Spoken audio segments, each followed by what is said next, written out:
It's the beginning of another weekend. Welcome to the show. I am Mariah Afolabi Brown. As always, I have the ladies with me. Hello, Alaja Nima Akasha Silvery. In orange. I picked out the same outfit to wear this morning. Wow. Yes, but the zip popped, so I had to just take it out.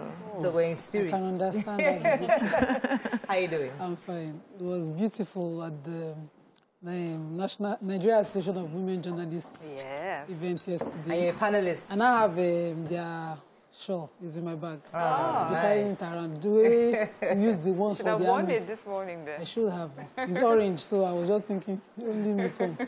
But thank God, it was lovely. Alaja Senator Jukutu was saying, oh, no, I'm called Mariah. You know? She said the ladies are looking younger. How is she doing? She's fine. These people are aging backwards. Yeah. Actually, Alaja Jakonde, she was at the event as well, also mentioned Mariah. It was really nice. I like the fact that Toun Shonaya brought an in-depth and she was speaking on the topic, but she went into rape and sexual abuses and offenses and how to prevent it, and then just sort of turned the whole event of banditry, kidnapping, and we focused well on that topic. It was really very in-depth report on it. That's Toun Shonaya of Women Radio. Oh, He is the CEO of Women Radio, so nice. It was really nice. I that learned was so nice. much.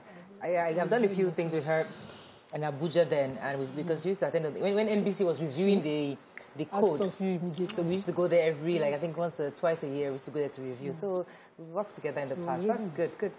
How are you doing, Mariam? I'm doing fine, and it's Friday. Thank God. It's been a long week. I really love the way you combined the neck piece and the whole thing. Thank you so much. Lovely. This was a gift to us, I think 2 years ago, by Bosch, and I'm wearing mine. Sometimes when you get really good pieces like that, it's good because you can wear it over and over again. So thank you, Bosch. So for me, I think I'm just going to be resting a lot and just doing some of the things I love to do, working on a few people's homes this weekend, and then getting the much-needed rest. Nice. Good. I'm happy that the interior stuff is picking up. Yeah, so what I'm trying to do is make sure that, there's something you're doing constantly. So you could just do someone's space. So it may not be a whole house, but you're doing like a sitting room, you're helping them do like a bedroom or a children's room, things like that. Fantastic, well done. How you doing? I need sleep. Have you been working? I've been working. It's been a wonderful week. And thank God it's Friday, though I'm still going to be working. This weekend, school is resuming on Monday, and this weekend we're trying to sort out ourselves, make sure that the kids are ready for school. I'm still going to the school, so I'm changing them from boarding today. Yes, so we're still sorting out things. I'm still heading to school. I'm back and all that. So I don't know if I can rest this weekend. I hope I can, but whatever. Let the schools settle first. Let children settle. I think at the end of the month, I'll just go for a staycation. I need that rest for 3 days. Just I have this newfound cousin of mine. And we've just been talking, and I'm trying to just go hang out with her and just have just me time. New cousin. A new cousin. Newfound. My family is huge. Wow. We discover ourselves small. Yeah. So this sort of family, you need to be careful you don't marry each other. For my mother's side, the Fuja family. For my father's side, Akabash. In fact, any small thing, they always remind me, I hope you know you have a big family. And they always just so that I don't think that you're talking small. Anyone to do a small event, they'll remind you, I hope you know you have a big family. So have a big budget. So people like you should not even do wedding ivies. That's what works for. Oh yeah, we don't do wedding ivies. Just wedding day. They'll just show up. Yeah, they'll show up. They show up. So I can never. That's your IV plus your family. They say this on national television. On my wedding day, I was shocked. The crowd. The crowd. The whole of 10 degrees was packed to the brim. And that's just family. And that's family. Let's go on a break. It's Friday. There's so much celebrity gist out there. But first, we're going to go through the front pages of the papers. Stay with us. We'll be right back.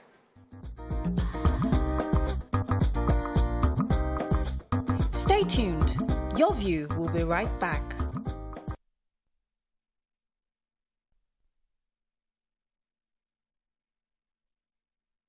Okay. We'll start with The Nation. Buhari, I'll stabilize security, economy before leaving. Igbo can't secede from Nigeria, says President and Ohaneze. ASU insists on resumption of strike. Lagos moves closer to VAT collection. UN warns against attacks on schools' abductions. Makinde orders to plan PDP convention, office zoning. And Amotekun rescues 9 Lagos-bound passengers kidnapped in Ondo. Major headline, who has that story? So, the president was saying, according to the nation, the airport reminded us that it's less than 2 years to the end of his tenure. Before he's saying, what happened before he said it? Did he not go somewhere? Please, yes, he went to Imo yesterday.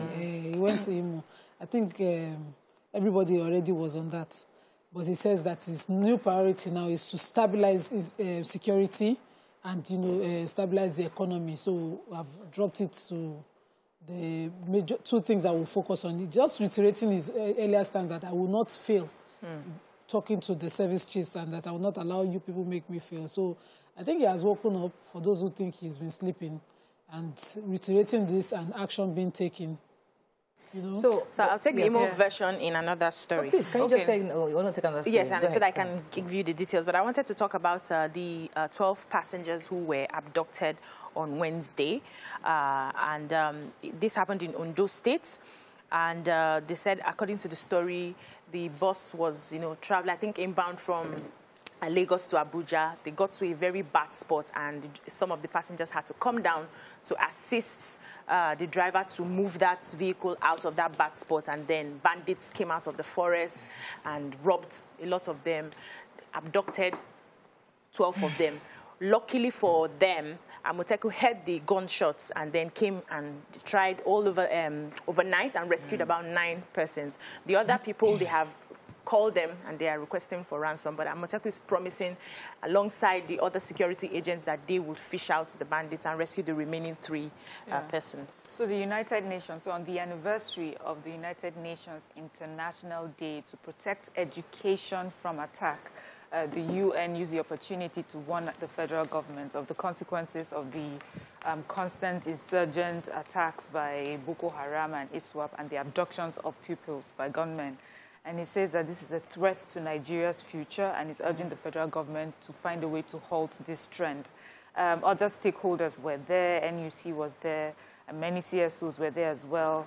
They lauded, some of the stakeholders lauded the efforts of government on the Safe School Declaration and in other areas, but they say that the government also needs to do more to protect schools, ensure uninterrupted teaching, learning in safe and conducive environments. Some of the other participants at the event noted that it was, a disgrace that these insurgents, these bandits and kidnappers find easy access to schools. Schools should first be a safe place for these children and not to be open to that, to banditry and kidnaps like that. We should rely more on our military to protect, and we should do more as a federal government to just protect our children and protect our education. Can I quickly take ASU? Okay, sure. Yeah, so ASU is saying, they said yesterday that only 2 of its 8 demands have been met by the federal government in the last 9 months that they have been going back and forth, which is the salary shortfall and setting up of visitation panels to the federal government-owned universities. They also said that the claim by the Minister of Labour and Employment that the revitalization fund for public universities have been paid is not true because, I think last week we took it in the papers that the money is still with the CBN and it hasn't been signed off into the universities. They're still, talking about the payment platforms, the IPPIS versus UTAS. And as we're saying that this is an invitation to have strike, more strike. And if the federal government does not do anything about this, they will likely go on strike. I want to appeal to them. Is there a way out of, you have 10 things on the table, and 8 things on the table, and only 2 have been met. Is there a way they can make it, meet themselves halfway? So if the federal government does 4 for them at least, and you are now begging them to go back to school, let's see how we can continue doing that. I think it's important to even know what the reason is for the federal government to be unable to meet those demands. And okay, let's move on to Punch. Let's find a story of not taking VAT amendment. NBA stands caution National Assembly, fault FIRS panel, planned revenue court. Lagos DPO loses gun after alleged office sex, detains lover. Enugu man allegedly kills pregnant wife over food. Ohanize laments marginalization. Buhari says Igbo control economy. Oyo group wants traditional rulers once Gumi's visit probed. Bandits demand 10 million naira for abducted Ondo travelers. Amotekun rescues 9. The elites promoting ethnic and religious division, says Oshimbajo. Stamp duties, experts back governors as states drag federal government to Supreme Court. Let me start with the Oshimbajo story, because he was bearing his mind during the leadership newspapers conference and award ceremony in Abuja. And I would like to even quote him specifically.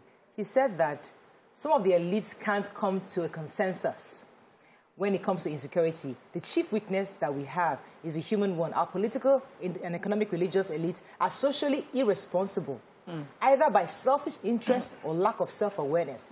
They're unable to build the social and political consensus upon which is just and orderly for the society. So, in a nutshell, they are the ones being fueling this ethnic and religious division that we see, that is causing more of the insecurity we see today. Let me take the human interest story.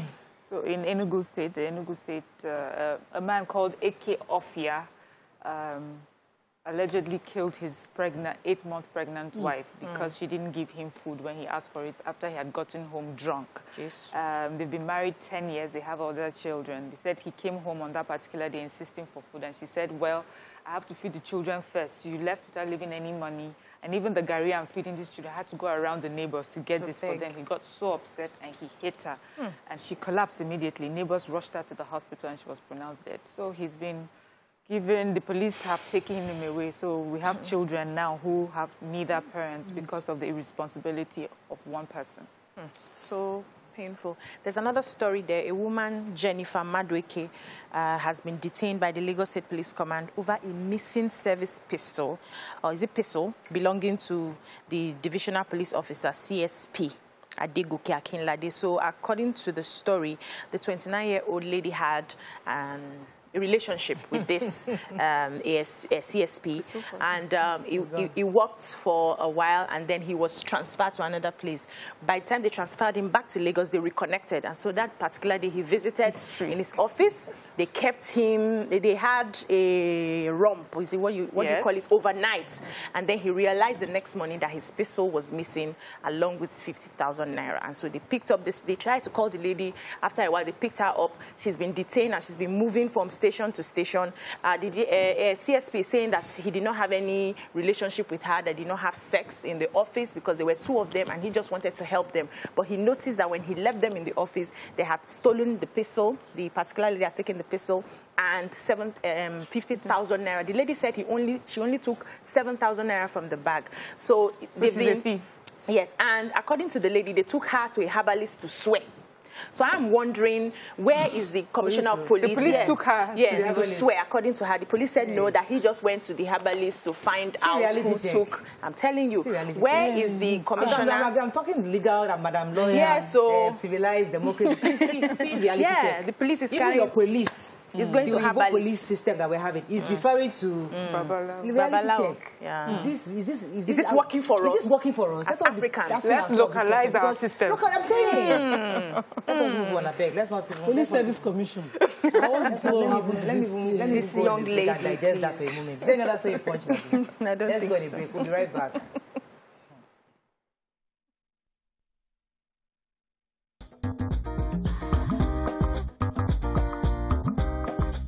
Stay tuned. Your View will be right back.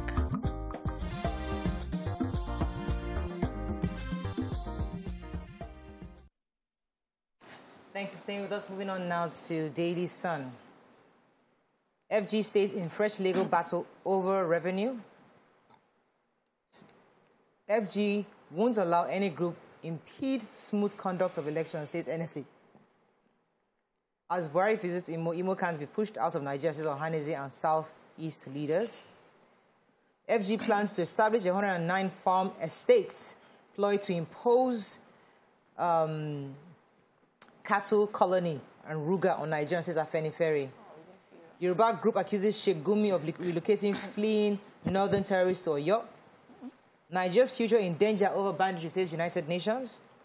PDP appoints Fintiri Convention Chairman. Uwai's chairs zoning committee, and court okays late TB Joshua's wife as trustee of SCOAN.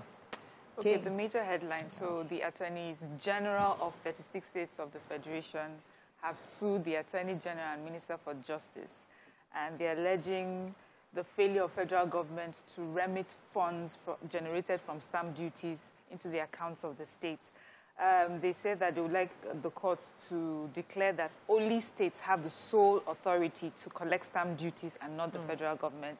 Okay, they are also asking that the court determine whether or not states are entitled to 85% of all stamp duties collected in electronic money transfers, levy on electronic receipts, and others, and so many other things. I think Nima will break it. Nima will break it down because there's so many sections, this of section that. I was like, Nima will break that. You have finished it because what the sections of the Stamp Duties Act that they're talking about is section 4 sub 2.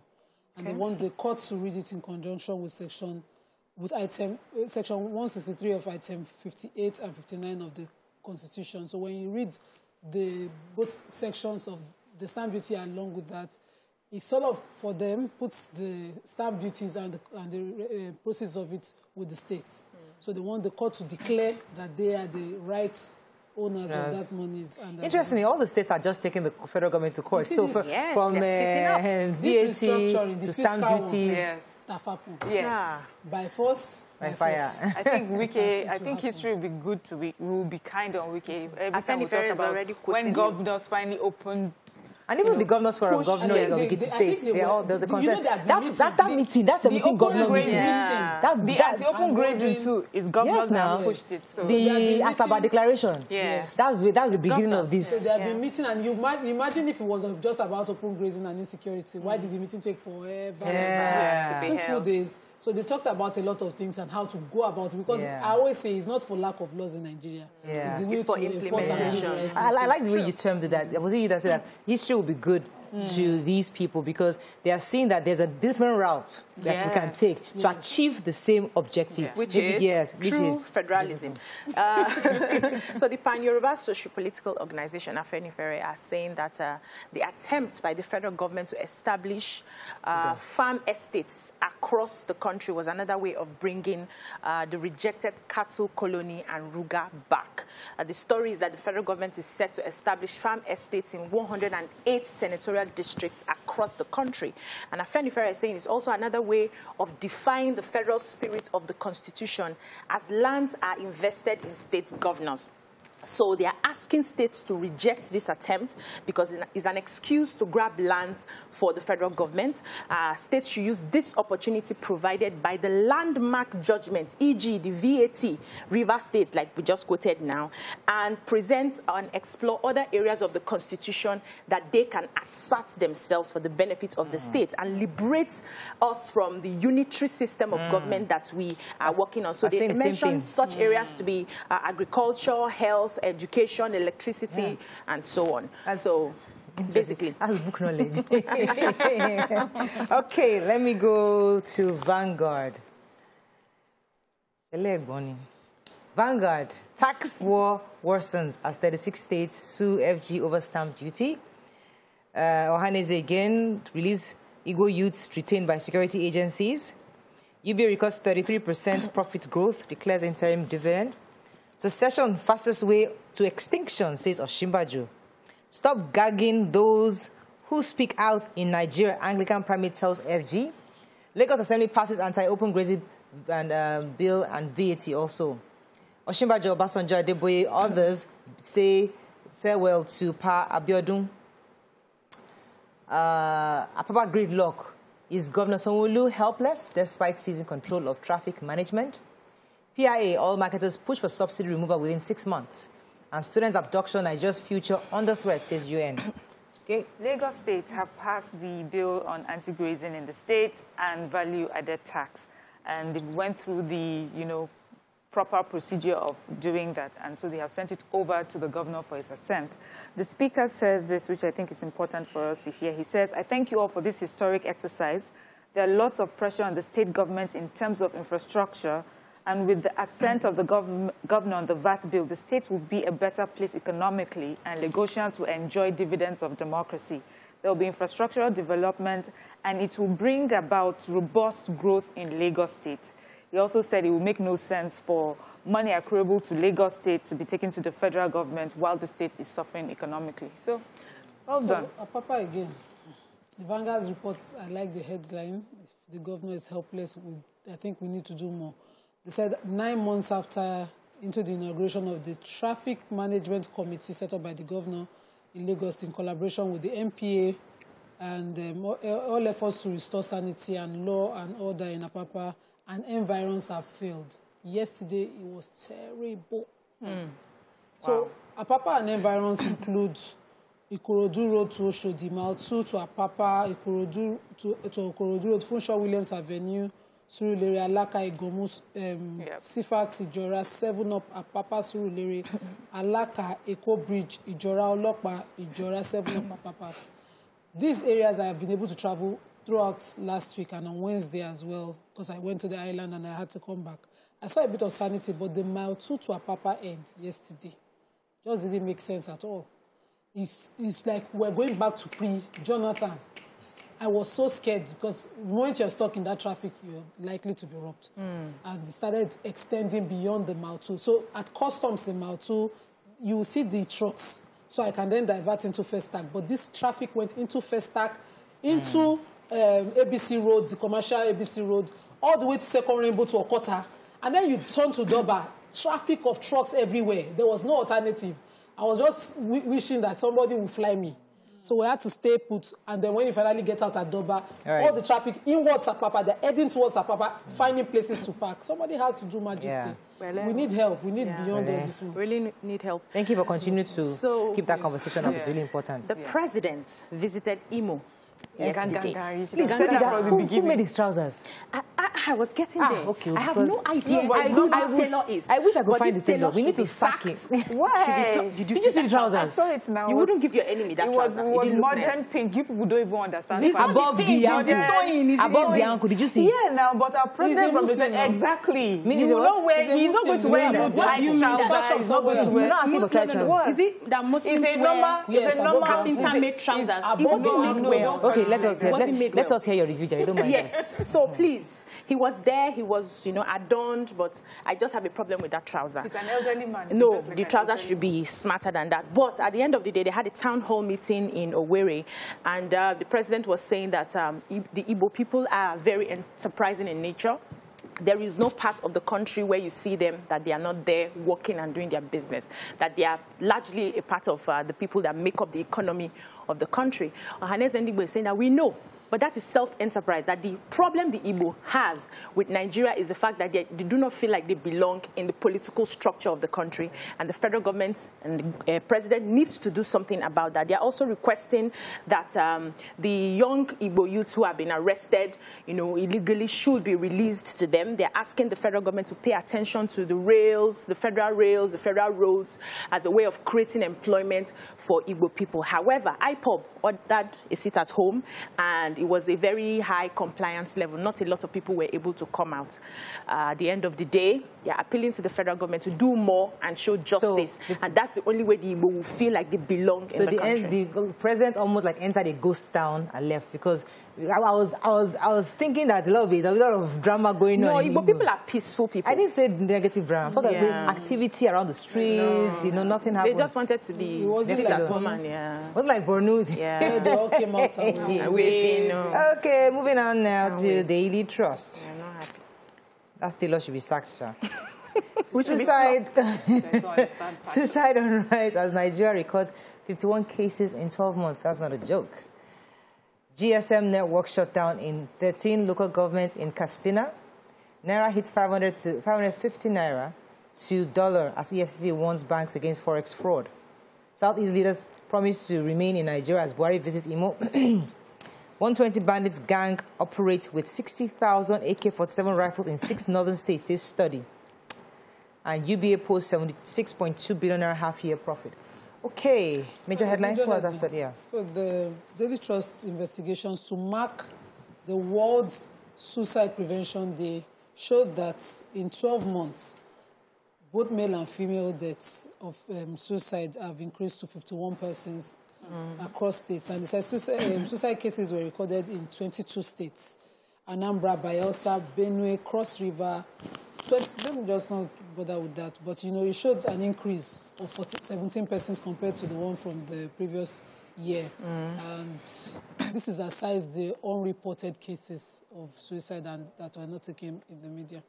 Yeah, so in Sokoto State yesterday, the Usman Danfodio University in Sokoto organized a public lecture, and the lecturer of the university, Dr. Murtala A. presented a paper titled "I Am a Bandit, a Decade of Research in Zamfara Bandits Den." And he just gave sort of like an in-depth analysis, or opened our eyes to how it may have started and what is feeding banditry right now in the north, and the casualties from this, and what we need to do going forward. And he says that first of all, sorry, that thing has gone off.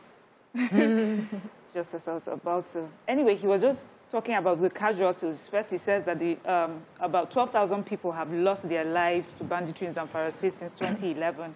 250,000 livestock have been rustled, 120 villages destroyed, over 50,000 villagers displaced by the bandits. And he says we have about over 120 gangs operating in northern Nigeria. The story, he says that, especially in Zamfara State, this banditry was something that even happened before the colonial times, but they stayed, in the bushes, in the mountainous areas, but they have become emboldened.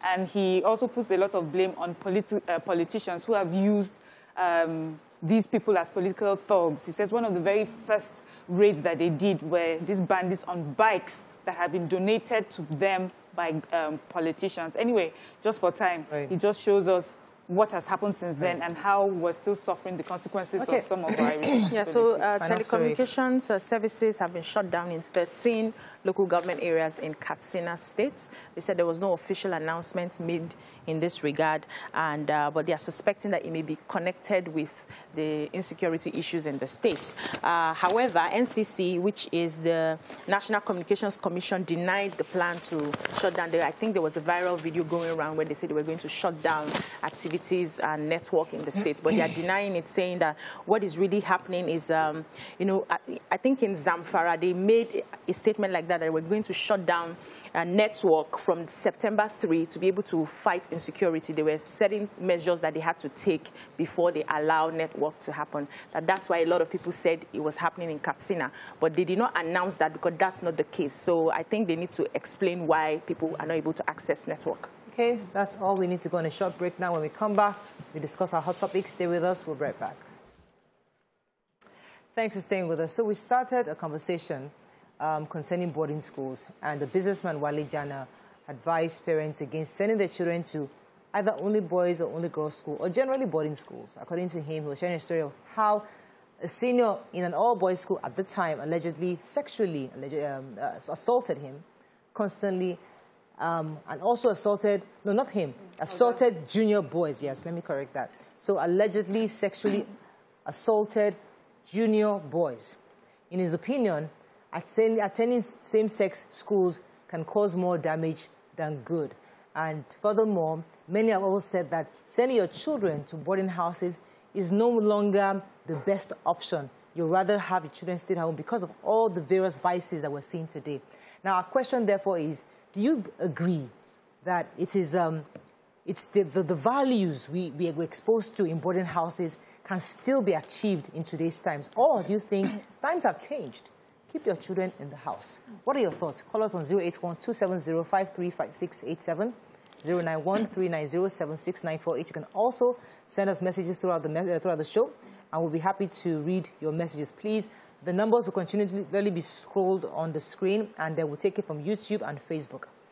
Right, so, ladies, now, Wale Jana's perspective was same-sex schools. I mean, that's also worth talking about. But I want us to focus more on the option of boarding houses, because I went to a boarding house and I proudly went there because I learned a lot of things. I learned how to lay my bed on time. I learned how to bath and to manage my time, manage my resources.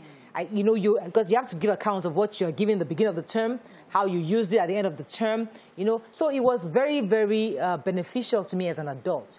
So today, I would like my child to go to a boarding house, but when I hear of all sorts of abuses or exposures, and I'm thinking, can I trust another adult to supervise my child the way I would have? And that's really the question. Yes. Yeah, I think there are two issues here. So the same-sex school, I wouldn't encourage that for children these days. I went to an all-girls school, but I wasn't in the hostel. I was a day student, and I knew some of the experience that those people in the hostel had, that they would come and relate in class. Some were interesting, some were scary, but it wasn't all that at the time. But one of the reasons I wouldn't like a same-sex school is because I feel that when children are released into school, it's like a mini society where they are built to be able to navigate the real society when they graduate. And so in the real society, we don't have just all girls banks, all girls churches, all girls marketplaces. We have a mix of all the sexes. And if they are not able to learn how to communicate, how to handle issues, how to start, because even at that time, we parents, we like to close our eyes to everything that's happening in school. So in your mind, my child is going to school just to get the education, but they will still go to school and learn how to toast a babe.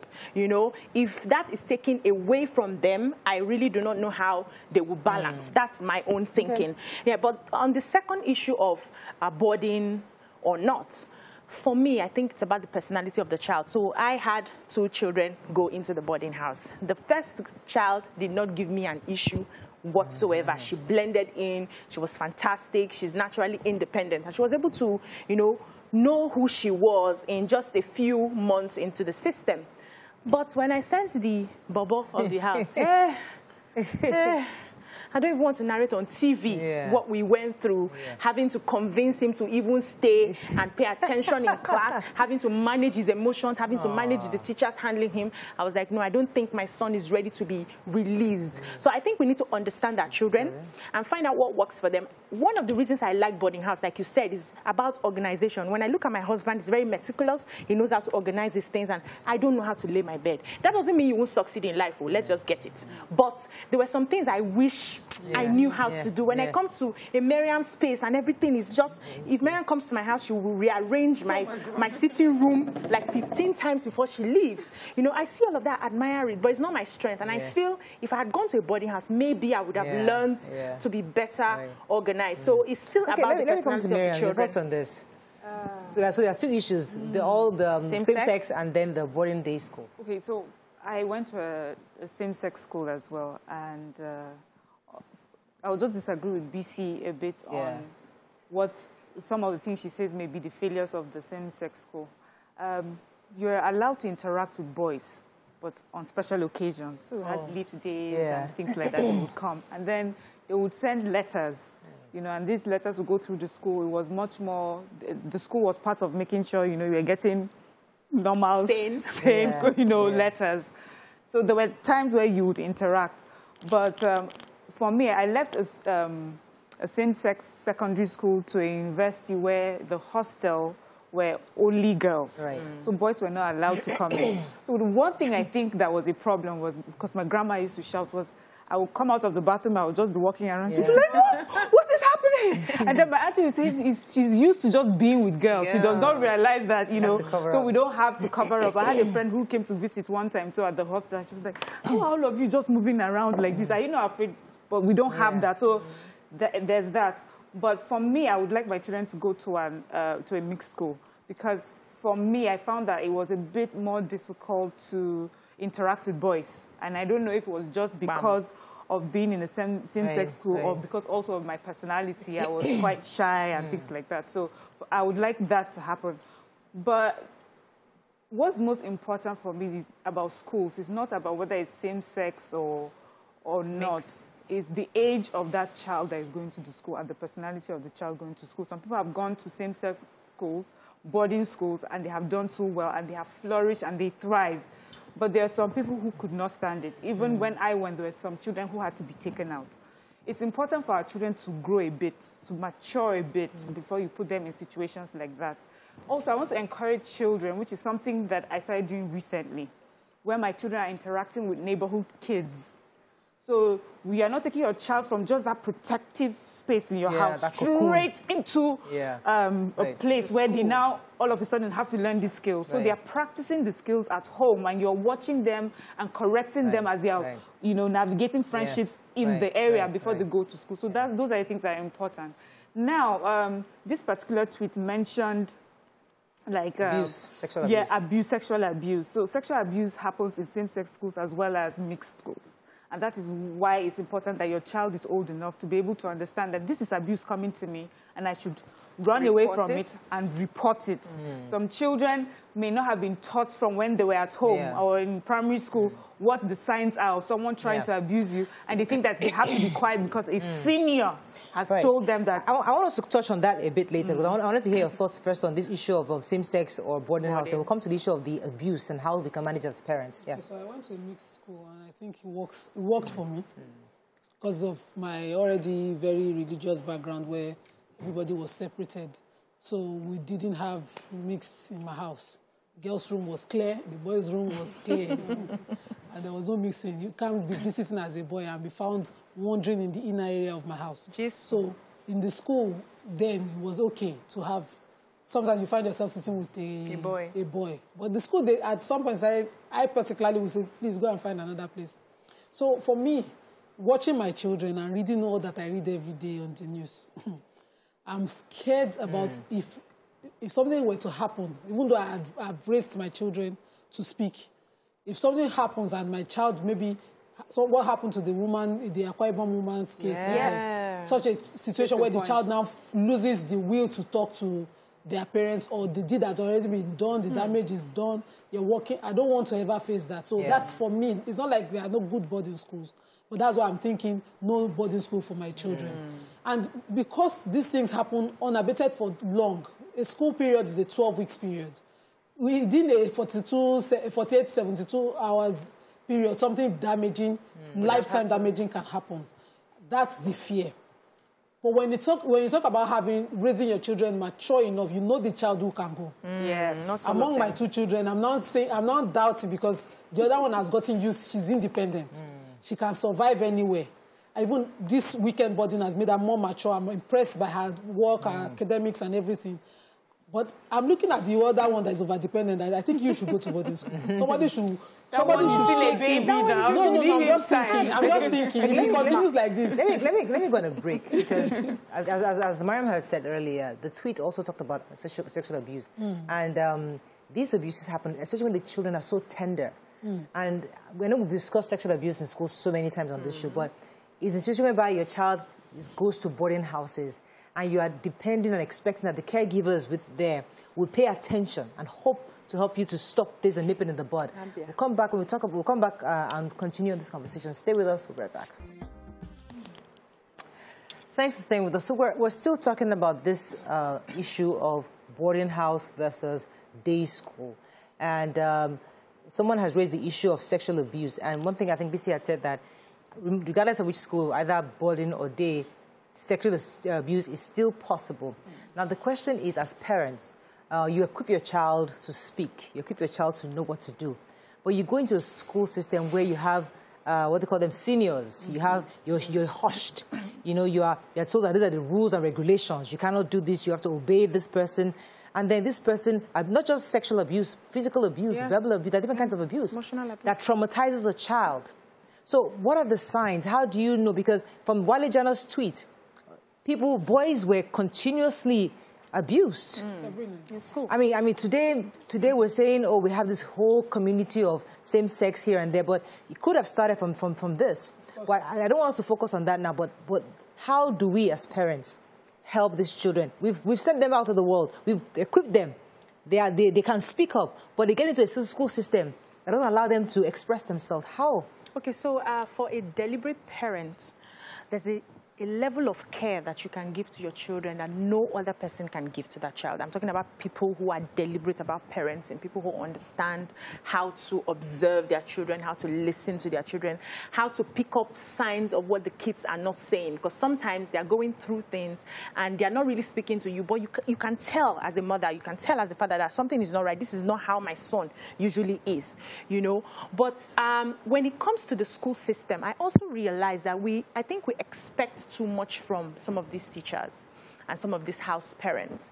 They too are coming from their own background with their own baggages, and they always tend to assume that all the children are the same and they handle them the same way. So I have an issue that happens and my son goes to report to the house parent, this is what this senior has said to me, and they say, don't worry, he was playing. And then they come back again and they'll tell me this is what this person has said.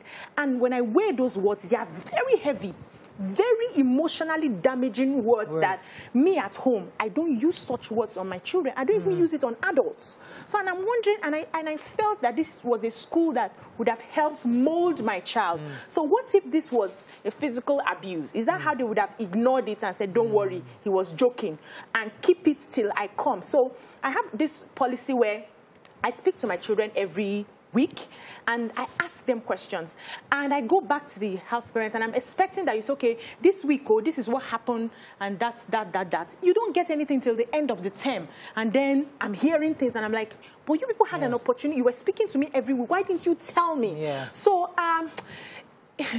for a child who is naturally curious, the burden is not the best place. See, I don't want to wait to pick up signs. I want to prevent it. I don't even want to let the child go through it and start saying, okay, he's quiet, he's not doing this. That's too late. You can't help everything. We want to protect them from the world. You know, there's this thing happening recently. My daughter and one of my neighborhood friends seem to keep clashing. Oh yeah. So I was thinking of maybe taking her, you know, just reducing the time that they are in contact. And my husband says, no, let's have face and let her learn how to resolve it. So that's what we need to do. But the thing is, I think we need to create small mock situations for them so that we see how they handle it. You know, there was something you shared with us one time about your first daughter, how she addressed somebody that was rude and warned and went to the parents and reported. For me, I felt you should be proud of that. You know that when she finds herself outside home, that is exactly how she would carry herself. So we cannot protect them from everything. And that's why, you know, that's why Africans and Nigerians, we pray. You know, that when they finally go out there, no evil eye shall see them. So that's it. But we just strengthen them. It's about the lesser evil. So some mothers have to work. Yesterday, my husband was like, Nima, you're not doing enough for these children. I was looking at him like, have I ever asked you not to go to work? But, you know, I came home late yesterday for traffic, not because I didn't leave where I had to leave early. But then that's the reality of some parents. Finding their lives and, you know, having families, they have to do both. They can't give up one for the other. Some don't even have the luxury of giving up one. You dare it is to not even give life to the children at all, not to give them comfortable upbringing. So you now choose. Maybe the evil at home, maybe it's a family member who is living with you at home. For women who don't have voices, where they have a relative living with them and the relative is an abuser. And you have spotted it, but if you gather in family come and say, you are the divider. The family that I have been struggling to unite, the family that I have been raising all my life, you came outside that woman to come and divide it just because you spotted the truth and you decided to say it. So you then have to decide how you want to protect your children. So which one is the lesser evil? You know, if you take them to boarding school, you're not comfortable. But if you leave them at home, you will run mad entirely. So it's one you will choose. I think I've shared this story with you guys before. Not too long ago, I took my kids out. Myself and my husband took our kids out to a party, and they met new friends there for the very first time. And I was happy for them because I wanted them to just go out of our area and circle and just meet people now. And they got there, and these kids were using unprintable words with my children. I mean, I think I shared the words with you. I can't even say it on TV. I mean, at the event, it was somebody's birthday party. The kids were upstairs doing their thing. My son kept coming downstairs telling me, this happened. This person said this about me. I said, don't worry. I tried to dismiss it. you know, because it was a party and I didn't want to make a fuss. He kept going back and coming back and telling me, saying, this same boy, he mentioned the name, Mommy, that is the boy. He said this to me. I said, don't worry, we'll be leaving soon. So in the car, I didn't do anything about it. I was going to discuss with them later. They now mentioned it to my husband. Oh, he was livid. He said, why didn't you tell me at that party? I would have told the father. I would have gone to meet the father. This is where you're training your children. Because the truth is that at some point, you don't know who your child is going to meet. So I can't be fighting another parent. No. I must equip my son to be able to tell. So at that moment, we have to equip our children. And listen, there are these different kinds of people out there. You will just know how to say, that's their own map of the world. Your own world is... You love people, you share good, you talk nicely to people. That's very, you know, so we try to counsel him, but I wish I could have done more at that moment. So that was the lesson, that at that point, should I as a parent have fixed it and not wait to get to the house? No, you don't even have to do fist cuff. You don't have to exchange anything. But the moment it's for your child, the lesson is for your child, not for them. Okay. Because they are who they are, they can't be changed. And those children obviously did not learn those, they were not born with it. They picked it off the conversations at home. So your own is at the point, the first time your child tells you, maybe you calm down the first time, maybe as a child, you think they're just children. But then if you repeat it twice, you say, okay, because of this, let's leave. So that your child knows whenever such a rubbish is happening, you can take yourself out. And that's the lesson. Okay. You have a call? Yes, I have a call. I'll come to you. Chidi, are you there? Thanks for calling. Yeah, good morning, Mariah. Morning, you're live. Go ahead, please. And, yes, and the table of panelists there.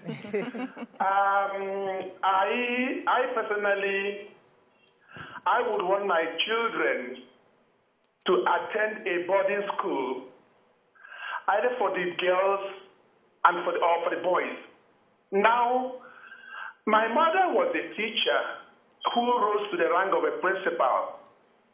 And all my siblings, we went to boarding schools for the girls, for the boys.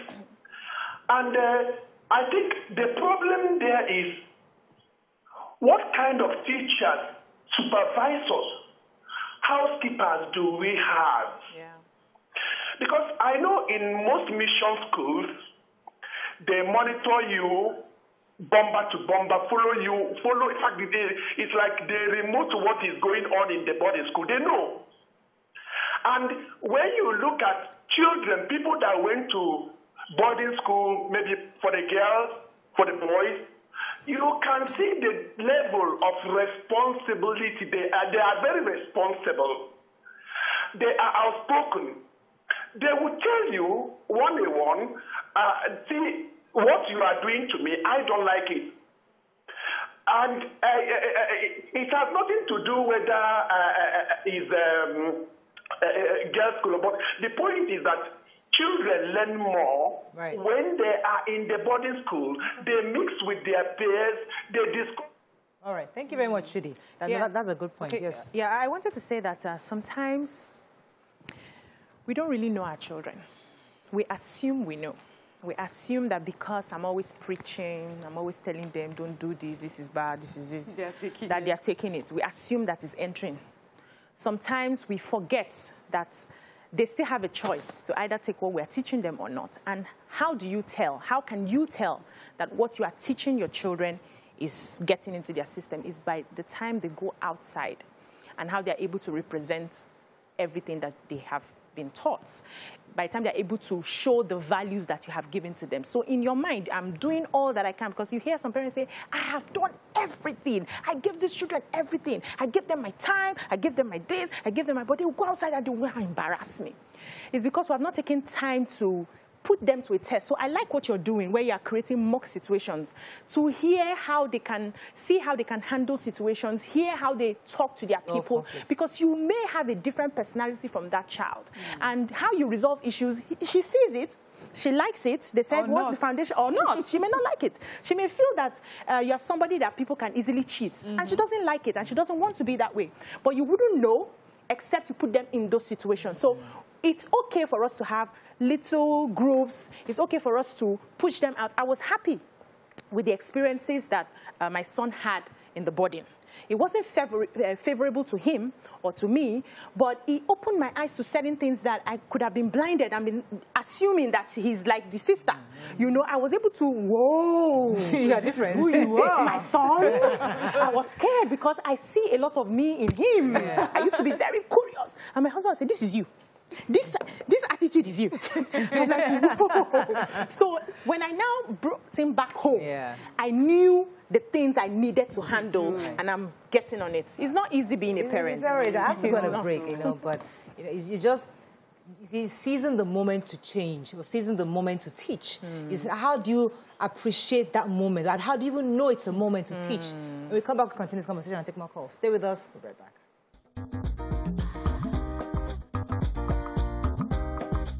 Stay tuned. Your View will be right back. Thanks for staying with us. So, moving on to the issue, I think in the last call I was talking about how teachable moments, and then the caller was saying in schools, even that we have to ensure that those people who are caring for our children are paying attention. And I would have loved to start with BC because that's our area, but how as parents, have you seen where your child complains in school, and how do you help your child get over, or how do you even manage it with the school authorities? I've caught the school napping a few times on my child, and I didn't like it at all. I've confronted, I've publicly raised my voice. I even attempted to slap somebody because I think this is your job, you should know. Don't tell me, sorry, you were busy with it. Because, of course, you'll be busy with every child, but your job is to have knowledge of all the children within your watch. And because of that fear, people are people. Those days, I don't know how those teachers did it. I don't know how. Well, there was sexual abuse back then. No, I went to an all-girl primary school. There was no such thing. How about secondary school? I'm certain. Because I remember from primary 2, my experiences in school. I used to run. Secondary school? I used to be an athlete in primary school, and I was very healthy. Secondary school? Afterwards. Secondary school, overweight worried me. But we saw it was by choice. Sexual abuse was by choice. There were attempts on me, and I'll get home, I'll talk to my mom, and she'll be like, this kind of play is not a play. So that when next time the person does it, well, I was able to... Let me Dr. Moya. I'll come to you, Mara. Dr. Moya, are you there? Yes, I'm here. Good morning. Good morning. You're live, please. Yes. You can only protect your children at secondary school level, not at university. You cannot follow them to school, university, and say, why are you bullying my daughter or my son? I was a victim of abuse, not sexual abuse too. There are other forms of abuse, bullying, emotional abuse. For example, I was the youngest in my hostel, in my room, and we were about 6 people. They were bullying me, like just pouring water on my bed when I lay in bed, when I'm out of hostel for lectures. I was scared of sleeping. I was scared of going to the hostel. It traumatized me down to my 20s that even when I was in my parents' house or at home, I'm scared of adults. I think that every adult wants to hurt me. It's only my parents that love me. And when I tried speaking to my parents, they were like, Olenia, you don't want to go back to school. It's a lie. You are just giving flimsy excuse because you don't want to go to school. My grades dropped because I was always, anytime I read, I was always having this flashback of my seniors trying to hurt me. So you have to emotionally equip them at the level of secondary school because they'll go to university, NYSC. And they will sleep in the hostel too with different categories of people from different universities. Thank you so much, Dr. Moya, for sharing that. You know, now that she was sharing her own, I remember some things. Yes, bullying, emotional abuse by seniors. So one thing I would like to, advocate is we should remove that seniors having almost this power over the juniors in schools, because those teenagers, they are bubbling with, this newfound power, and they want to show these junior ones who is captain in this place, and they can overdo it sometimes. And because of the way it works, you're afraid to report because it would mean that when we go back at the end of school time and we go back to the hostel, you'll be in even bigger trouble. So that one has to be, cancelled. I remember once when I remember one time in my school, my secondary school, where the principal had to make it, she made like a rule that there's some punishments that a senior cannot give you. So yes, you may be able to wash plates and do things, but to ask you to kneel down, even for some teachers were not allowed to punish you for too long, ask you to kneel down for too long, because some people would take that and run with it. Bullying used to happen a lot. Yeah. But then another part of that sexual abuse, it didn't happen to me personally, but I heard about it. There was a name, I'm sure people that went to St. Louis will know, where do you say, my kus. So it was a girl-to-girl relationship. Wow. But it was supposed to be a relationship of I just really like this person. Usually it's the senior girl with a younger... School mother-ish, sort of. A school mother is different from a kus. Wow. A kus is just a senior person that likes a junior. That is dating the junior. Not dating. So it was not supposed to be dating. Okay. It was supposed to be that I just really liked you. So when I would have something really beautiful, I'll get you gifts and things like that. And sometimes it blurred the line. Some people said it went ahead as, you know, some of them getting physical. But no, that situation is bound to happen, of course, because it's an all-girls school. So maybe that relationship that they were supposed to be experiencing with a boy, they're now experiencing with a girl. But as we said, I don't know what you tell your child at home to prepare them for that. What do you do? So the only thing is you hope that your child comes back to tell you something. What is happening. That's where I really Let me go to Grace. Grace, are you there? Yeah, good morning, Maura. You're live. Go ahead, please. And good morning, everybody. Good morning. Yeah, the issue of boarding school and girls and the boys, this is a very crucial matter to discuss. I have two in the boarding now, but my advice to every parent is they should not allow their children maybe at the age of 9, 10, 11 to go to boarding school. They should allow them to get to maybe 15. Let's say 13, 14, 15, so that they can be able to take care of their emotions. I have two already, then SSC, they're writing for it now, but I know what I passed through on them. Especially these are our hostel mistresses. What they do to them in the hostel is terrible. And if they cannot stand up, they are going to say, Mom or Uncle or whatever they call them there, that I cannot abhor this, I cannot take this. It's a problem. Thank you. Especially in our government schools. In our government schools. Thank you so much, Grace. I wanted to quickly disagree with Miriam to the moving of the senior and junior. There's always going to be senior and junior. What failed, what didn't fail in my own secondary school at the time was the teachers did not delegate their duties of guiding us to the seniors. The seniors were guided constantly on their responsibilities to protect the juniors. It was something that was important. You would see some excesses from some seniors who want to double there. If they tell you double, it's like you have to run like your life is on. Military school. I went to a military school, so you know all those kind of things. But we had seniors, and I grew up because I saw Senior Giwa. I hope she's still somewhere now watching. Do protect me once when I was abused in JS2. And by the time I got to senior, I was still short like this. If you were punishing a junior unjustly, you have to justify it to me once I see it. You know, and that's how you protect a junior who, and you set the example for her. Seniors, in my school, I'll never forget our principal, Mrs. Olayemi. I mean, she's retiring very soon. And we were the first set. So we didn't have seniors. So we're itching to get the juniors to come and punish them. Yes, all this fetching water and washing they were doing. They will come. And when they entered, my entire set, we started picking, okay, this is my own, that's your own. You know, we started sharing them around and trying to exert our authority. Mr. Olayemi quickly came and cut it off immediately. There's nobody, there's no senior, junior here. Everybody here paid to school. And she put rules. The same amount. Everybody fetch your own water.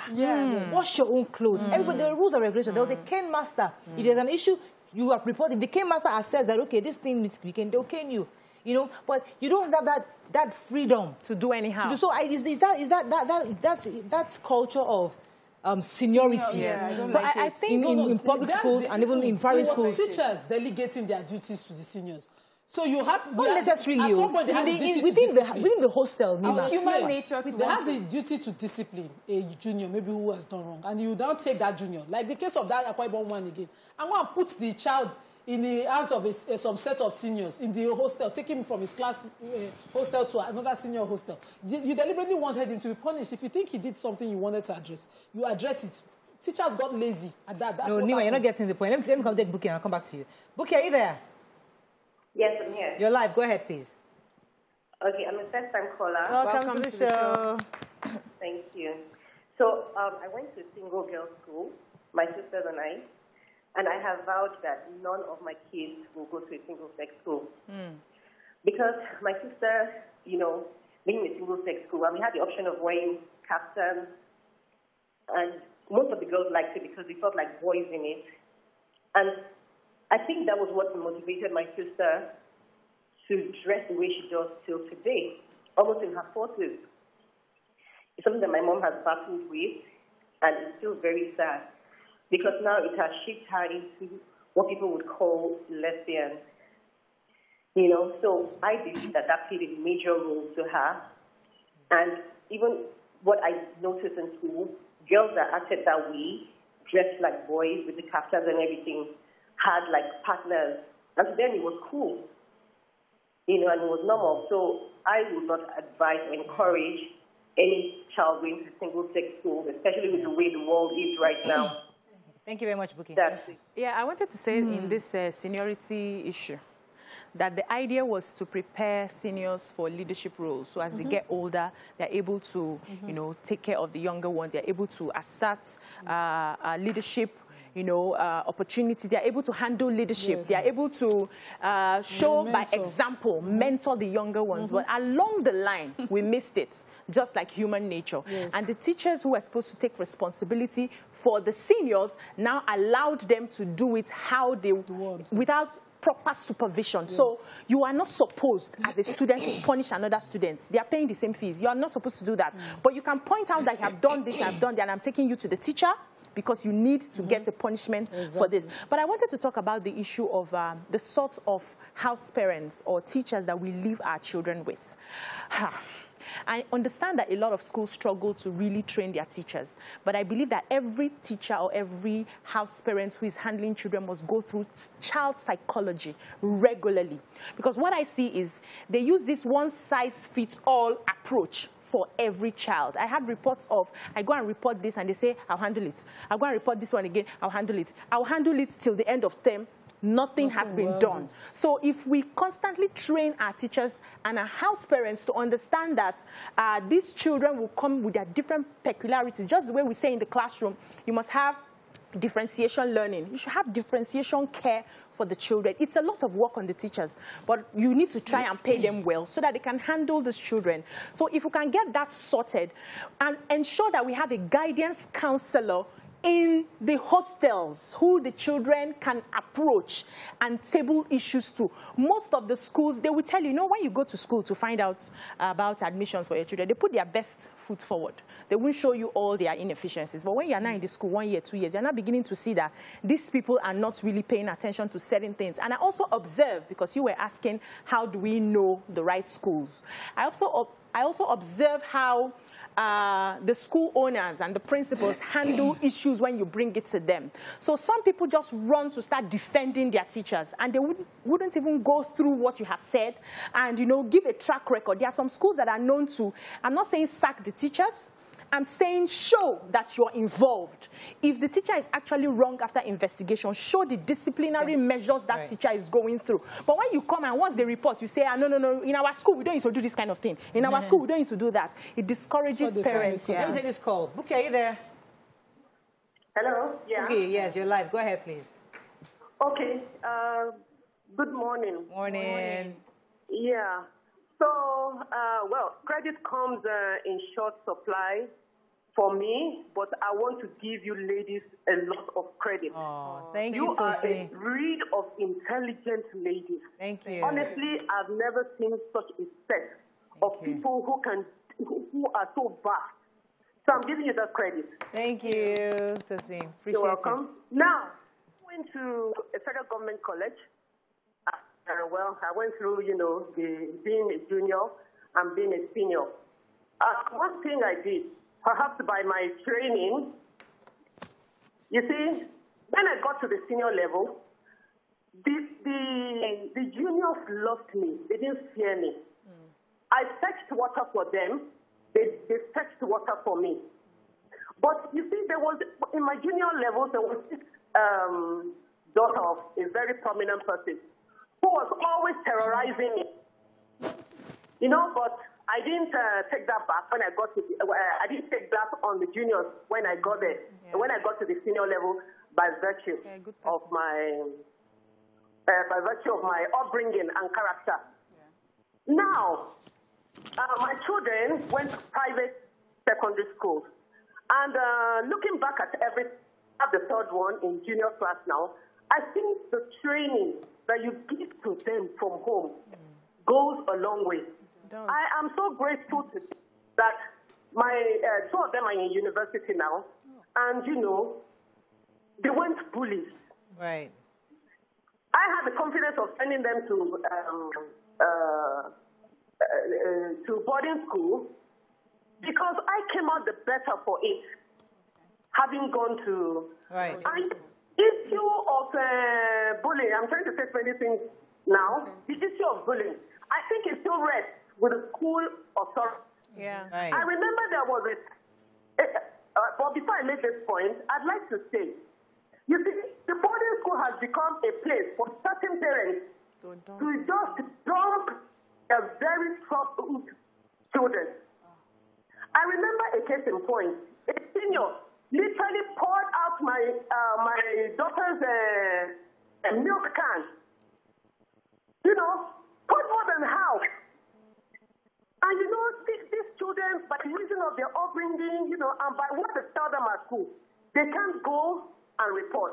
But I was getting a showdown with. It's breaking. Oh, we lost our call. Yes, Miriam, I mean, we're going to wrap up on this very soon. Yes. I think it's important for us to, it's not a conversation we can end, obviously, but the concerns are, should we continue to allow children to go to boarding schools, especially when we're not completely sure on the caregivers, on the various people that are supposed to supervise and check on these children, when there's bullying involved and when there's sexual abuse and all types of abuse involved. That's the question, and I would like you to just share your thoughts as we wrap up on this. Nima, let me start with you. Yes, please. We have some choose. Daisy says, I was a tomboy to a point, but never liked boys or girls. I liked the girls as friends growing up in Nigeria. I did not know much about same-sex until I got to the U.S. Toyin Babalola says, that is not leadership roles. It is teaching them abuse. A lot of these house parents are not skilled or trained properly. Good Biz says, most of my friends went to boarding school, were a bit not street-wise. Those that went to boarding school were not street-wise. And the women are just shy. Okay, not. Truth. Not, I mean, okay. Yes. So for me, what I've learned, you know, just discussing this and hearing our callers is, boarding school is not a place where you just drop your child for other people to raise. To train. You have to be involved with your child, even in that boarding school. You need to make out times for that visiting, the calls. When you do not train your child and you leave it to someone else to train, whatever you get, you know, that's what happens. Whatever you see, you get. And where you have, I think I've shared with you that I think that children should be placed in schools based on their personalities. It shouldn't be because everyone is going there. And also age. See, I have a 10-year-old who needs to mature. Mature a bit, you know. And so, and my own is not even about the maturity. It's more about telling me what happened. So I have a daughter who would tell you everything, from how the fly landed on this and then everything. And it makes me feel more confident. Like not that she may not meet something that, not that it will stop her from maybe experiencing or meeting or favorable situations, but I would know on time to step in. But I have a son who would let it go. Then after some time, say, do you remember when? I'm like, why are you leaving it till this time? So for me, that kind of child, I would not put in a boarding school, at least not in the beginning, maybe until you've reached a certain age and it's a tough class. Okay. But for, you know, we should just make sure that in whatever decision we take, we have to be involved in parenting them still. Okay, so I think that we should have the tough conversations with our children if we have to ship them off to boarding houses. So which is the conversations we've been having about there are people who decide that the same sex will have relations. So you tell them about gays, you tell them about the other ones, you tell them everything, give them the terms, let them understand. So that when it comes, the appearance of the evil, when it shows up, they already know that this is abnormal. Mommy has told me this term. I know what you're trying to do, and this is not wise. Sometimes we leave that conversation because we feel it will not happen in that school, or it's not happening around me, or the Holy Spirit is protecting them. And then they go into the school and they're faced with a new reality they never saw before, and they find it difficult to handle it. So if you're going to ship off your kids to the boarding house in secondary school, let them know all the terms, all these evils that we are complaining about on TV that is happening. Talk to them about it. Tell them what you think about it. Get them to understand that it is not what is expected, that it's not normal, so that when it comes, they can share with you that this person tried to touch me in so place and I refused. I think we can end with that. Thank you very much. You're welcome. All right, so let's go on a quick break. That's all we can take on this hot topic. When we return, we'll bring in our guests from Swagger. Stay with us. We'll be right back.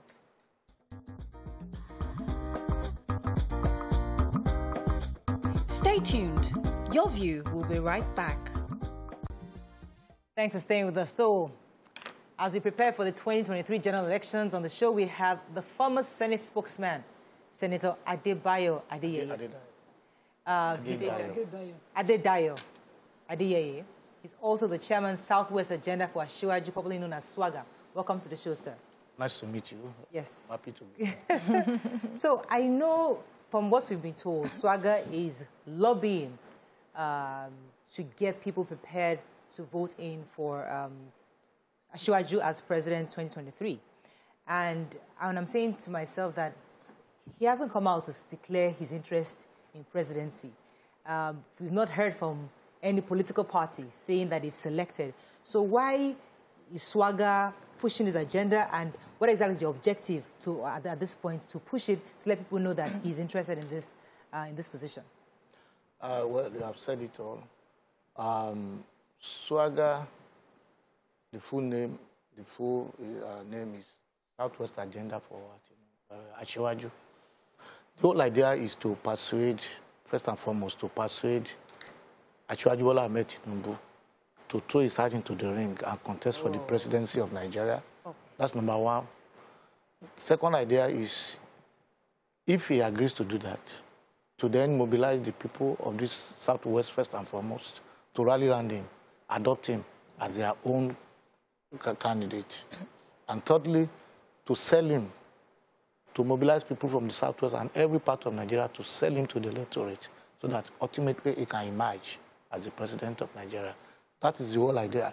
But for now, what we are doing is even at the level of persuading him to come and join, to decide to run. Oh, so he has not even decided. I thought he has decided. He has not decided. He has not told anyone, anywhere, that he wants to run for president. So you are just trying to... We are the group trying to persuade him to throw his heart into the ring and join the race. Why is this persuasion public? Why don't you have a meeting with him and get his thoughts privately before you proceed? But this seems like a setup. Politics is never a game that you play privately. Is politics private? No, politics has never been private.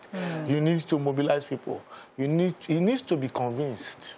First and foremost, if you want to convince me to come and run for a position, maybe even as chairman of any local government, I need to be convinced that people there will support me. And you can only do that publicly and openly. If you begin to tell me this man will be for you, the other man will support you, this association will back you, we have talked to them, they are rooting for you, then I can be persuaded.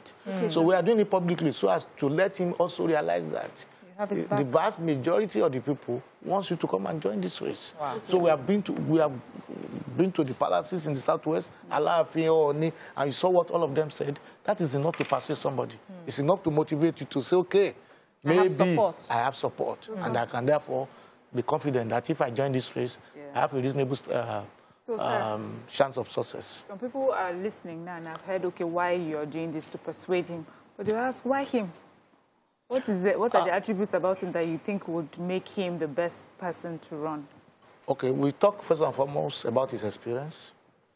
He had been a two-time governor of Lagos State.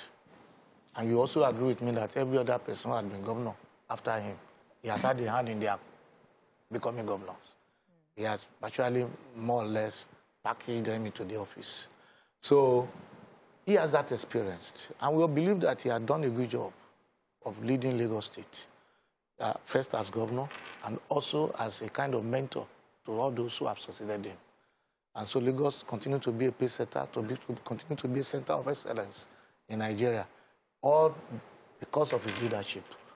So we believe he has a lot to offer. And if you look at the political arena today as a politician, we know that very few people have the kind of experience that Asiwaju Bola Ahmed Tinubu has. Of course, across the political spectrum, talking of any political party, he's been there, he has been around, he has been relevant, he has been constant as the Northern Star since 1999. Okay. No other person has been in that position. Some have gone into oblivion, some have gone into irrelevance, but he has continued to be relevant. And we believe that that is the kind of person, with the kind of experience he has, is the kind of person to lead Nigeria, particularly at this critical moment in the history of Nigeria. Looking at the problems that Nigeria has today, and come 2023, what kind of leader would you say Nigerians should be looking out to vote for? What kind of personality, or what kind of leader, generally, should we vote for across the board?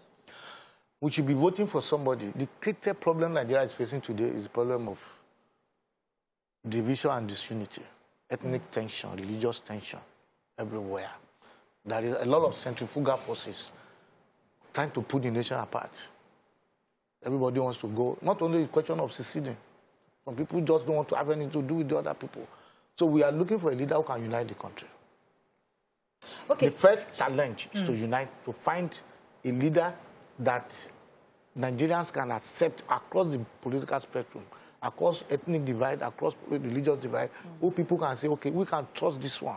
He can bring us, everybody together to unify the country, to give us a common purpose, a common direction. Right. That is the first challenge. And we believe the man best suited for that job at this point in time is Asiwaju Bola Ahmed Tinubu. Okay, I have to ask you this question. I mean, I have like multiple questions in my head. But were you here when NSAS happened? Were you in the country doing NSAS? I was in the country. So that NSAS showed that there were lots of people out there that were, I would say, what's the word I'm looking for? They were unhappy with a lot of things happening. Yes, it's good to assume that the whole gamut of people have said, yes, we're going to support Asiwaju. But even he had to pick up his phone at that time because he was really scared. People called him and were threatening him. And we shot on Instagram. And he was trying to defend himself that, listen, I don't own Oriental. I don't own local toll gate. For me, it was an indication that, okay, this is somebody who, there are lots of questions on the table. Maybe within the political class, maybe they understand.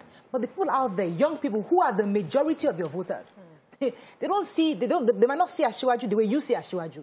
So my question, therefore, is how do you reconcile the perception of Asiwaju the Nigerians see compared to what the political class is seeing? You see, the perception, the youth, generally, we have passed through that stage. Some of us have been very radical when we were young. From the universities, we were radical. We demonstrated. We were ready to tear things apart. Give it to the youth. You must do that if you are a conscious person. If you are a real person, in your youth, you must be active. So I give it to youth. My children, I pardon them. During their SARS, they were in support of it. I was the only one disagreeing with them. Because experience has shown those things at the end don't lead to anything. Now, that time, Asiwaju demonstrated a great leadership quality during the SARS. People called him, he picked the phone, and he talked to them. Some people would demonstrate extreme arrogance and refuse to even listen to anybody. Who are you calling him? For what? He's not even in government for now. He's not holding any position, whether board position, whether appointment. He's not doing anything in government. So, but people were trying to blame him for a lot of things. And they were calling him, and he was picking the phone and explaining to them, young people, and saying, look, this is the situation. To me, that is the height of humility, for which you should be commended. And he demonstrated great leadership. Tell me how many leaders in his position would have listened to the masses, to the youth like that. So he demonstrated leadership, and I hope the youth of Nigeria will listen to that, and they will take a cue from that, and say that this is the kind of person we are looking for. Because I want to even tell you that among them, among the youth, if they were in a position, maybe you are a student union leader, like some of us have been before. You are a student union leader and your boys are calling, some of your colleagues are calling. You may move off your phone and say, I don't want to listen to these guys. Okay, let me get upset. Okay. Get upset. But it was never upset. The fear now is people know, like if you hear from some quarters, they know that if he gets this position that he would really perform, he would deliver, following his track record. But the fear is of absolute power. He seems to have so much power. And people are afraid that if he finally becomes, the president, he would own the whole country. Own the whole country in terms of what? In terms of everything, in terms of resources, in terms of power, economic, political. He's already a kingmaker. Well, so those are the kind of fear, things that detractors use to blackmail him. Those are the kind of things political opponents will bring up and say this and that. If we own the whole country, we're so powerful, we're installing this, we'll be installing that. I don't agree with them. I think he has used his power for good so far, as far as Lagos State is concerned. Trying to find the best guys to run the affairs of the state. Trying to build up people, more than any other person, from Vice President of Nigeria to so many people. How many people are we going to count that he has mentored, that he has raised from nothing to where they are today? That kind of person, is that a positive thing or a negative thing? People say, hey, he used power, but he used power to build a lot of people, to raise people. Among some of them today are even his opponents. But he was the person who made them relevant in the first instance, who built them up. So I don't see that as a problem. But in politics, we politicians will always find a reason. If we don't agree with a position, to knock that position, we will always find a reason. What you're doing presently is sort of subtle campaign. Do you think INEC will not have issues because it's not guided by the rules? We are not violating any INEC rule. We are not saying come and vote for Tinubu for now. We say, I told you, I said we are appealing to him. I said we are in I mentioned 3 stages. We are in the first stage. The man has not even agreed to contest. He has not indicated to anybody, I want to run for president. A group of people felt we need to be thinking ahead. We need to be proactive. Yes. We have the interest of Nigeria. We need to find the right leadership for this country. And we gather ourselves together to start talking about this person, to say, okay, why can't we persuade this man to join the race, to come in and offer service to the nation. Yes, ma'am. That is not violating any INEC rule. Yeah. We have the right freedom of speech. Right. Yes, sir. Yeah. So just to, learn from your wealth of experience as a politician. Yes. Many young people have said they have indicated interest in running for offices, but they think it's so expensive that it deliberately disenfranchises them from joining politics. What way would you advise, going forward, how recruitment processes should be so that even those who do not have the money, but they have the character and expertise, can still join and represent? I tell you, 90% of those who are in politics were not rich before they came into politics. Yeah, well. That is the truth. Nobody can tell me that it's money that is debarring him from participating in this process. In many places, I come from Ekiti, a lot of people who are in the House of Assembly or rep, are they there because they had money? No. They are there because people supported them, people wanted them. In some places, it's the son of their community, and their community recommended them. Some are there because they have been contributing to society for a long time. And people said, okay, it is enough time for you to come and contest for this position. So it's not, you don't have to be a billionaire. Right. Or a multi-millionaire before you join into politics. Okay, let me ask you this. Come into politics. Senator, I don't think so. A lot of Nigerians believe that power should go to the southeast, because the truth is that the southwest, the north, even the south side have had an opportunity at the presidency. So many people are hoping that the APC party can have a consensus candidate from the southeast. That's the preferred general opinion of the average Nigerian. So if Swagger is saying, no, they want this person, do you think you are considering the hearts and minds of the general populace across the country? Oh, yes. Let me tell you one thing. Politics, as we say, is never served a la carte. I cannot just come and tell you now, come go and be a senator. You are not even interested in anything. You don't even want to choose. You are not even fighting for anything. I just say we have chosen you. I just give it to you. Drop it on your lap. Without any track record, without anything. It's not like that. Politics never start a la carte. You need to indicate. You need to have even shown some antecedent. You need to have positioned yourself in a position where people can even come and persuade you. Now, we have not seen, the Southeast are entitled to the presidency.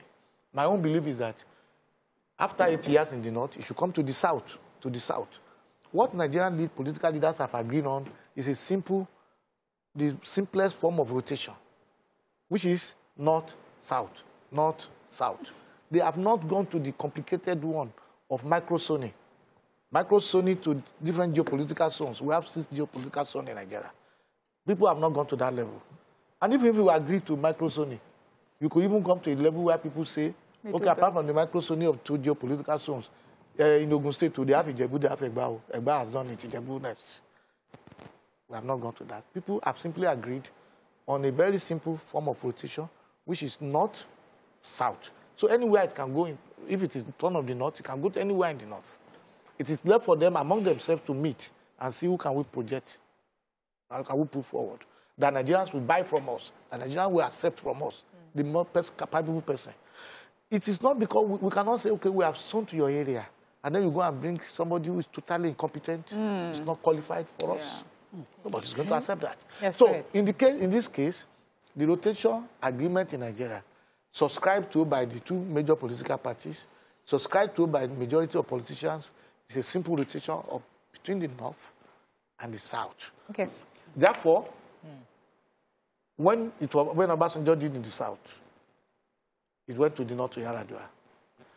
Yar'Adua unfortunately died. He came to Jonathan, who was his vice president. Then he went to Buhari. The same Yar'Adua and Buhari was from the same Northwest, not only from the same Northwest, from the same state of Katsina, when he went back to the North. Are you getting me? Because the simple rotation is not. So it can go to any area in the North. I have a lot of questions for you, so I want us to run. Based on the current administration, based on their performance, what other things do you think the president can focus on, at least before 2023? It is not my province to talk about this present government. I don't want to talk about the program of the government. I am representing Swagger. Some people are saying Swagger as a group that what they call political jobbers because you don't have someone convinced yet, but you're doing everything to convince them. I worry for Asiwaju in this because we've seen Nigerians come out to declare support for a political actor, a major one. And then at the end of the day, Nigerians keep turning around as if it's about the selfish gain in this. Can you guarantee the candidate that you're appealing to vie for the office of the president that you have? Or can we hold you in the future when the table storm, we start to see things flying on social media? Can we hold you and say, because you were on your view, you gave this promise that you betrayed the person? Betray how?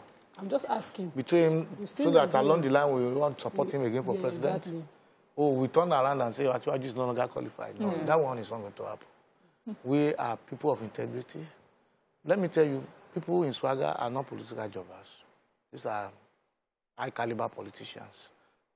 Majority of whom are either the senators or rep members, ministers, and people top caliber politicians, grassroots politicians.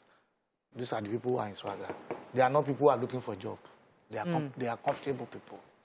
Let me tell you, for your information, nobody is sponsoring Swagger. It's people's own contribution, and we have spent a lot by one individual sacrifice. And I say it openly every now and then. Asiwaju Bola Ahmed Tinubu have not contributed one naira, and if he brings, we will not accept. So it's not because we have nothing to do. Right. Everybody has their own job. Well, sir, let me ask you. It's a patriotic duty to bring out the best person that we agreed, that we identify, that can lead Nigeria at this point in time. Yeah. So one of the things that I remember during the campaign for this presidency was that they promised to restructure this country. And now there's a lot of conversation on restructuring. And a lot of people feel disappointed. I don't want to use the word betray, it's a bit too harsh. Disappointed that this country wasn't restructured. Now, how do I therefore trust that the candidate that you are trying to push, who also belongs to the same political party that refuse to restructure the country, that's going to help us move, is going to actually do that, which the people are saying. So there's still a lot of distrust going on out there, and I really need you to help us understand how do we trust that this government or this person can actually implement what the people want.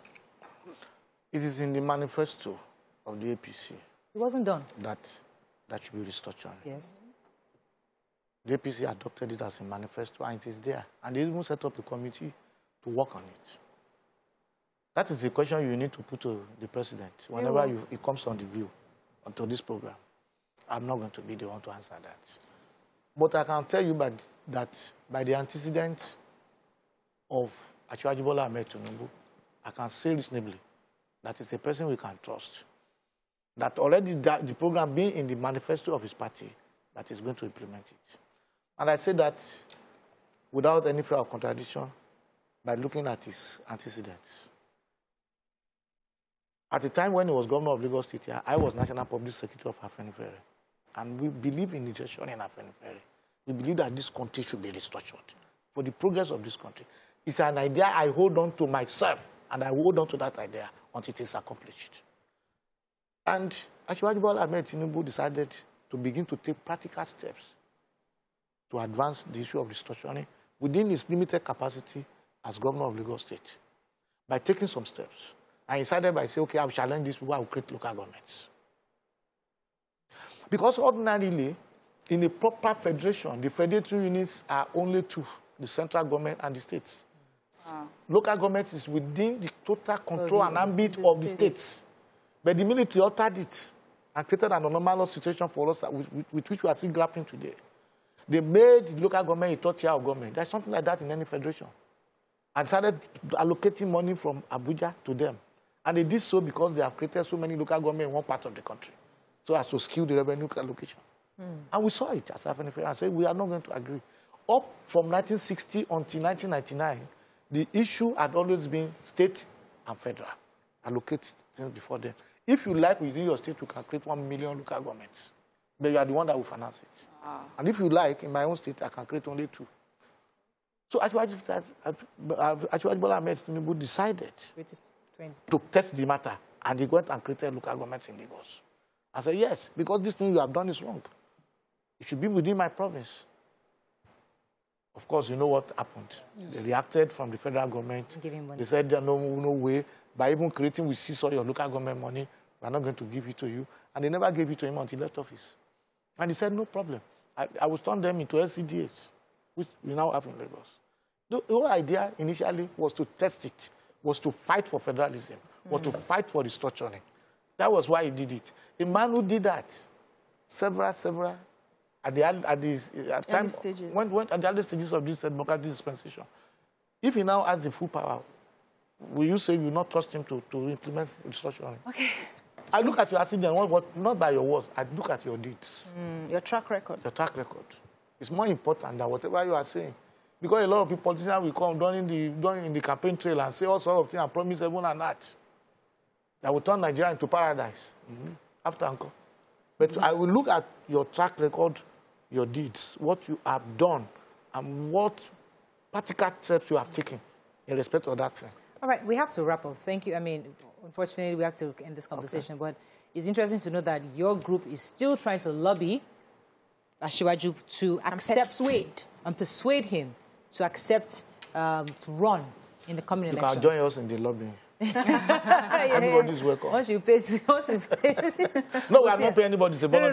So the point is, we've not started elections, and we'll wait to see who the players are. As I said, there are lots of questions out there in the ring. People want to see, we're looking to see different crop of people. But hey, listen, what is it? Politics is not served a la carte, right? You fight for it, you get it, and we'll see what happens. Thank you very much, sir. We're speaking to our guest, Senator Adedayo Adeyeye. Welcome. Thank you so much for coming to the show today. Thank you for having me. That's all we can take on the show. See you Monday. Bye for now. Thank you very much.